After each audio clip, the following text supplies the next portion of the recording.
আসসালামু আলাইকুম রহমতুল্লাহ বরকাত।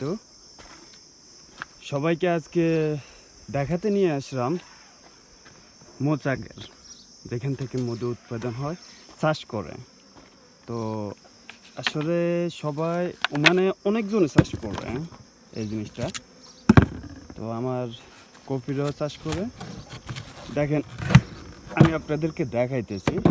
আমার একটা হাতে কিন্তু মোজা নাই, কিন্তু মোজার আগে কিভাবে মধু চাষ করা হয়। এটা এক ফ্রেম, ঠিক আছে। বাক্সা পুরোটা এভাবে একটার পর একটা, একটার পর একটা, একটার পর একটা স্থগিত আছে। এখান থেকে একটা একটা করে তারা মধু সংগ্রহ করে। আমাদের নবী হযরত মুহাম্মদ সাল্লাল্লাহু আলাইহি সাল্লাম মধু অনেকটাই ভালোবাসতেন। সবাই মধু এমন একটা তরল পদার্থ যেটা সবাই ভালোবাসে, আর মধুর মধ্যে অনেক শক্তি। এটা হইল যে এটা আছে সামনে, দেখেন আরেকটা আছে, আরেকটা ঘর আছে, দুইটা ঘর এখানে আছে।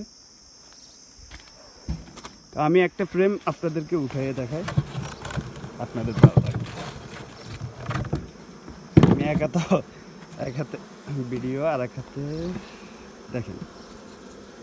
এটা হইলে যায় মধুর ফ্রেম, মধু সহকারে, দেখেন মোচাক সহকারে। এখানে দেখেন আরেকটা উঠাই।